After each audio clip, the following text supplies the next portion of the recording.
Hello students, welcome to YouTube channel Educard classes.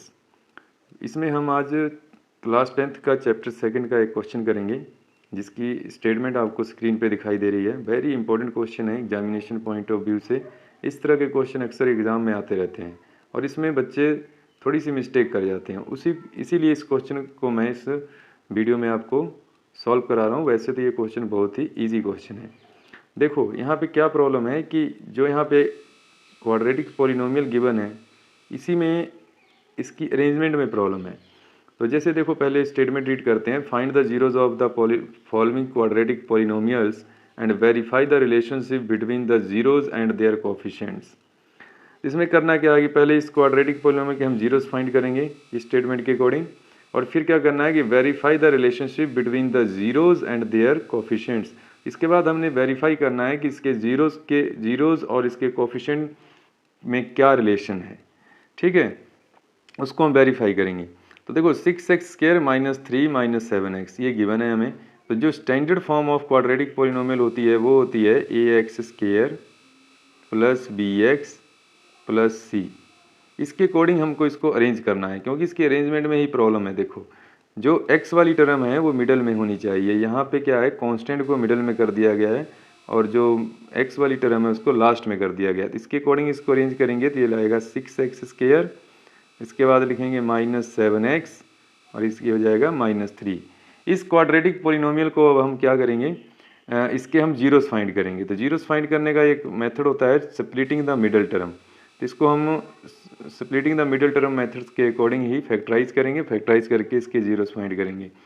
तो पहला step क्या होता है कि x² के कोफिशिएंट को हम मल्टीप्लाई करेंगे कांस्टेंट से -3 से। तो यहाँ पे अगर आप देखोगे तो क्या आएगा, यहाँ पे आप ध्यान दो। तो 6 को अगर हम मल्टीप्लाई करते हैं -3 से तो आएगा -18। अब हमने दो नंबर सोचने हैं जिनको मल्टीप्लाई करने से तो -18 आ जाए, बट अगर ऐड करें तो -7 आए। इस तरह के दो नंबर आपको सोचने हैं कि जिन दो नंबरों को अगर हम मल्टीप्लाई करें तो -18 आए और अगर आपस में ऐड करें तो -7 आ जाए। तो इस तरह के दो नंबर मेरे क्या हो सकते हैं, मेरे अकॉर्डिंग आएगा -2 + 2, और आप भी सोच सकते हो। तो यस, -2 और +2 को अगर हम मल्टीप्लाई करते हैं तो -18 आएगा और अगर इनको ऐड करेंगे तो -7 आएगा। तो चलो यहाँ पे हम देखते हैं कैसे करना है। 6x², अब जैसा कि मैंने बताया था मिडिल टर्म को स्प्लिट करते हैं, तो मिडिल टर्म को इन दो नंबरों की फॉर्म में हमने स्प्लिट कर लेना है। तो यहाँ पे लिखना है -9x और फिर लिखेंगे 2x और देन -3। अब देखो, इसमें से फर्स्ट टू टर्म में से कॉमन फैक्टर निकालना है। तो क्या कॉमन फैक्टर आएगा इसमें, तो जैसा हमें दिखाई दे रहा है 3x कॉमन आएगा, क्योंकि 3 × 2 = 6 होता है, 3 × 3 = 9 होता है और एक x कॉमन आ गया। तो यहाँ पर बचेगा 3 × 2 2x और यहाँ पे बच गया -3। आप इसको चेक करना चाहते हो 3x को पहले 2x से मल्टीप्लाई कर लो, 6x² आ रहा है या नहीं आ रहा चेक कर लो। फिर 3x को -3 से मल्टीप्लाई कर लो, -9x आएगा। तो इसका मतलब ये ठीक है। इसके बाद इन दोनों में क्या कॉमन ले सकते हो, इनमें अगर देखोगे तो कुछ भी कॉमन नहीं है, तो अब सिर्फ 1 ले सकते हो। ठीक है, तो आएगा 1 × 2x - 3, ये हो जाएगा। अब अगर आप देखोगे तो यहाँ से 2x - 3 कॉमन है, यहाँ से भी 2x - 3 कॉमन है। तो यहाँ पे लिखो 2x - 3 और सेकंड ब्रैकेट में यहाँ से बचेगा 3x और यहाँ से आ जाएगा +1। तो ये हमारे पास दो फैक्टर आ गए हैं यहाँ पे। तो 2x - 3 को इक्वल टू 0 रख लेना है और यहाँ से 3x + 1 को भी इक्वल टू 0 रख लेना है। ठीक है, जैसे कि दो फैक्टर हमें ये दिए गए थे, दोनों फैक्टर को हमने 0 के इक्वल रख लेना है अलग अलग। तो यहाँ से देखो x की वैल्यू कितनी आएगी, 3 को ट्रांसपोज कर दो, +3 हो जाएगा। x = 3/2 और इधर देखोगे तो 3x = -1, 0 - 1 1 हो जाएगा, -1 हो जाएगा और 3 को जब ट्रांसपोर्ट करेंगे तो -1/3। तो यहाँ से जो हमें दो जीरोज़ मिले हैं, एक जीरो को हम अल्फ़ा लिख लेंगे 3/2 और सेकंड जीरो को हम बीटा लिख लेते हैं, इस तरह से मेंशन करेंगे। अब इसके बाद क्या करना है हमने, इनका देखो, जो हमें पता है कि सम ऑफ जीरो किसके इक्वल होता है, sum of zeros of quadratic polynomial. Quadratic polynomial के 2 जीरोस होते हैं, तो sum of 2 zeros of quadratic polynomial is equal to -b/a, and जो प्रोडक्ट होती है, प्रोडक्ट ऑफ जीरोस, वो होती है c/a, ये होता है।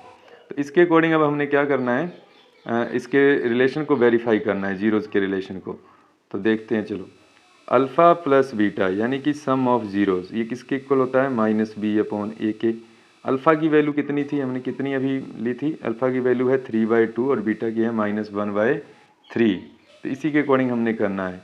तो अल्फ़ा की वैल्यू पुट करेंगे 3/2 और यहाँ बीटा की वैल्यू है -1/3, तो -1/3 कर दिया। और बी की वैल्यू कितनी थी हमारे पास, तो ये इक्वेशन को हम देखते हैं, बी की वैल्यू कितनी थी जो हमने सेट करके लिखा था। तो बी की वैल्यू है -7 और ए की वैल्यू है 6। तो यहाँ पे हम लिखेंगे -7/6। बट यहाँ पे क्या है, ये माइनस लगेगा, जो यहाँ पे माइनस दिया हुआ है माइनस बी, वो माइनस हमने बाहर लगाना है। तो ये कितना आ गया, माइनस है, माइनस ब्रैकेट ओपन करेंगे तो माइनस माइनस क्या हो जाएगा, प्लस। तो 7/6। और अगर ये लेफ्ट हैंड साइड को हम सॉल्व करते हैं तो देखो 3 और 2 का एलसीएम आएगा 6, 3 3 या 9, इसको इसके साथ मल्टीप्लाई कर दो, 2 को इधर मल्टीप्लाई कर दो, और बीच में माइनस का साइन है तो 2 × 1 माइनस हो जाएगा। राइट हैंड साइड में 7/6 आ चुका है, लेफ्ट हैंड साइड में भी देखो 9 - 2 7/6 इज इक्वल टू 7/6। यहाँ पे जो है left hand side is equal to right hand side हो गया, यानी कि इसका सम तो वेरीफाई हो गया कि sum of zeros of the quadratic polynomial किसके इक्वल होता है, -b/a के। तो ये वेरिफिकेशन हो चुकी है। अब इसकी प्रोडक्ट ऑफ जीरो देखते हैं, ठीक है। तो प्रोडक्ट ऑफ जीरो देखते हैं, तो प्रोडक्ट ऑफ जीरो में प्रोडक्ट ऑफ जीरोज जैसा हमें पता है वो किसके इक्वल होता है, c/a के। और c की वैल्यू हमारे पास कितनी थी, तो c की वैल्यू अगर हम देखेंगे यहाँ पे ध्यान से, फर्स्ट में दिया है -3, ओके, -3, ये हो जाएगा -3 अपॉन, और जो a की वैल्यू है वो है 6। और प्रोडक्ट ऑफ जीरोस, तो जो जीरोस हमें दिए फाइंड किए थे हमने, वो क्या क्या फाइंड किए थे, जो जीरोस हमने यहाँ पे फाइंड किए थे तो वो आए थे 3/2 और -1/3, जो अल्फ़ा बीटा गिवन था हमें। तो यहाँ पे देखो alpha multiply beta is equal to -3/6, alpha की वैल्यू पुट कर दो, -3/2, sorry -3/2 is not right, 3/2 and -1/3, yes, 3/2 multiply -1/3 is equal to, ये राइट हैंड साइड में जो दिया है -3/6। अब इसके इक्वल लाना है, तो देखो 3 को -1 से मल्टीप्लाई करोगे -3, 2 को 3 से कर दो 6, तो देखो ये इक्वल आ गया -3/6, और हेयर इज आल्सो -3/6। तो यहाँ पर भी देखो लेफ्ट हैंड साइड जो है राइट हैंड साइड की इक्वल आ रही है, इट मीन्स इसका प्रोडक्ट भी क्या हो गया, वेरीफाइड हो गया। तो हम लास्ट में क्या लिखेंगे, हैंस इट्स वेरीफाइड, ठीक है। तो अगर आपको ये क्वेश्चन अच्छी तरह से समझ आया हो तो ज़्यादा से ज़्यादा शेयर करें, लाइक करें, सब्सक्राइब करें। Thanks for watching the video.